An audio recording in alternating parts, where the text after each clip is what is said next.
Assalamualaikum warahmatullahi wabarakatuh. Selamat pagi anak-anak. Bagaimana kabarnya hari ini? Semoga kalian selalu sehat dan selalu semangat dalam belajar. Hari ini kita akan belajar tema 1, organ gerak hewan dan manusia, subtema 1, pembelajaran 1. Sebelum kita memulai pembelajaran hari ini, marilah kita berdoa sebelum belajar. Semoga kita semua diberi kemudahan dalam belajar dan ilmu yang kita dapatkan bermanfaat. Bismillahirrahmanirrahim. Raditu billahi rabba wa bil islami dina wa bi muhammadin nabiyya wa rasula. Rabbi zidni ilma warzuqni fahma waj'alni minas sholihin. Amin. Nah, tujuan pembelajaran kita hari ini adalah yang pertama, siswa mampu menjelaskan alat gerak dan fungsinya pada hewan dan manusia, serta cara memelihara kesehatan alat gerak manusia. Yang kedua, siswa mampu menentukan pokok pikiran dalam teks lisan dan tulis. Sudah disiapkan bukunya? Nah, ayo kita mengamati gambar dan percakapan berikut. Pada hari Minggu, Edo mengunjungi kandang kelinci Pak Rudi. Kemudian Edo bertanya, "Pak, lucu ya, kelinci-kelinci itu bulunya tebal dan gerak-geriknya lincah. Kenapa kelinci bisa meloncat dan berlari dengan lincah seperti itu ya?" Kata Pak Rudi, "Benar, kelinci dapat bergerak lincah karena didukung oleh organ-organ geraknya.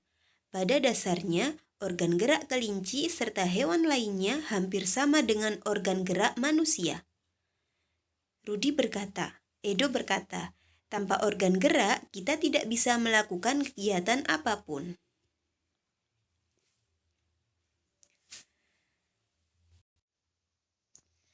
Supaya kita lebih memahami apa sih organ gerak itu, apa fungsinya, dan apa saja alat gerak manusia dan hewan. Nah, marilah kita baca bacaan berikut, yaitu tentang organ gerak manusia dan hewan. Salah satu ciri dari makhluk hidup adalah bergerak.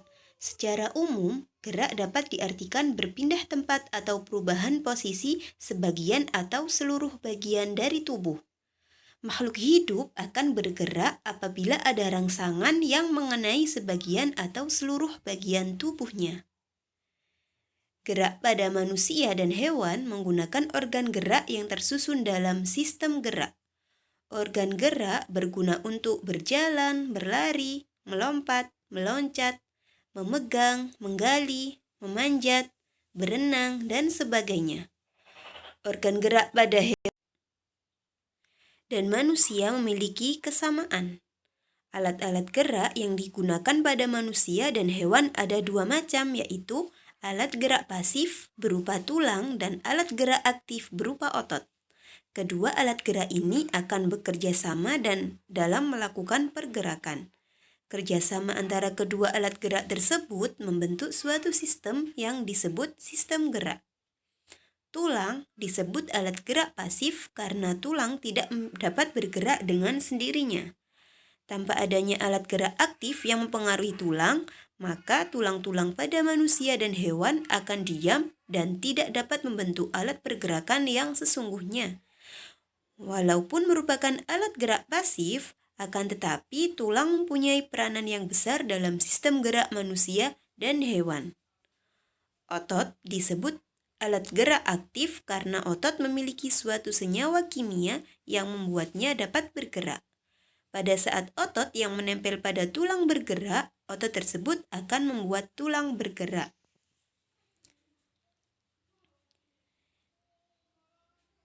Nah, dari bacaan tersebut, materi apa saja yang sudah kita baca dan pelajari?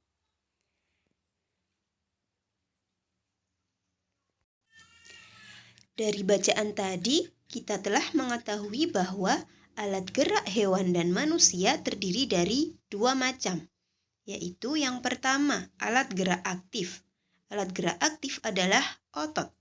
Otot disebut alat gerak aktif karena dia dapat bergerak dengan sendirinya.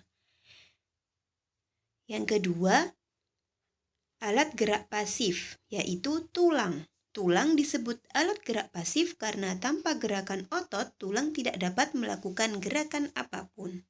Nah, di sampingnya adalah gambar otot sebagai alat gerak aktif dan gambar tulang sebagai alat gerak pasif.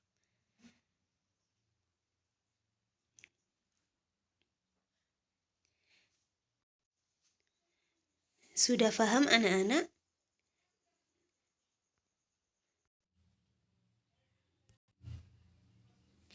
Sekarang coba kalian hitung ada berapa paragraf pada bacaan organ gerak hewan dan manusia tadi?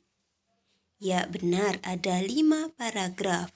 Nah, dalam sebuah paragraf terdapat suatu ide pokok. Apa itu ide pokok? Ide pokok merupakan inti atau dasar permasalahan suatu teks. Ide pokok dalam teks sering disebut juga pokok pikiran atau gagasan utama karena berisi gagasan dasar penulis. Nah, dari ide pokok ini kemudian dijabarkan menjadi beberapa kalimat yang disebut kalimat pengembang. Bagaimana cara menentukan ide pokok? Caranya adalah yang pertama, bacalah teks dengan seksama secara keseluruhan. Yang kedua, carilah kalimat utama dari teks tersebut. Ide pokok biasanya dijumpai pada kalimat utama tersebut.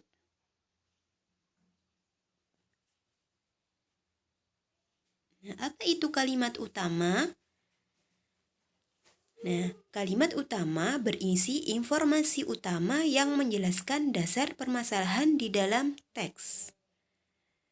Nah, biasanya di dalam suatu paragraf, ide pokok ini kita jumpai dalam kalimat utama tersebut. Kalimat utama biasanya terdapat di awal, di akhir, atau di awal dan di akhir suatu teks.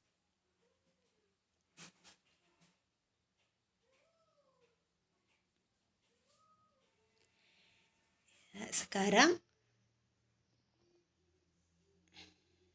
perhatikan contoh berikut. Di sini ada bacaan tentang gurita.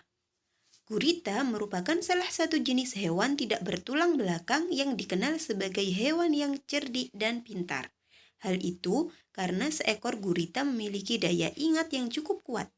Gurita dapat memecahkan masalah yang dialaminya lebih cepat dengan cara mengingat pengalamannya ketika memecahkan masalah yang sama. Selain itu, gurita juga dikenal sebagai perenang yang cukup cepat. Gurita menggunakan gerakan pendorong jet untuk bergerak cepat dan berenang jarak jauh. Nah, di mana letak kalimat utamanya? Nah, kalimat utama terletak pada awal paragraf. Ya, di situ dikasih bernorma warna biru. Itu adalah kalimat utamanya. Nah, di mana ide pokoknya? Ide pokok ini kita akan temukan di dalam kalimat utama tersebut. Nah, dari kalimat utama tersebut dapat ditentukan ide pokoknya, yaitu gurita merupakan hewan tidak bertulang belakang yang cerdik dan pintar. Ya, sedangkan kalimat-kalimat yang berwarna hitam merupakan kalimat pengembang yang merupakan jabaran dari ide pokok dan kalimat utama.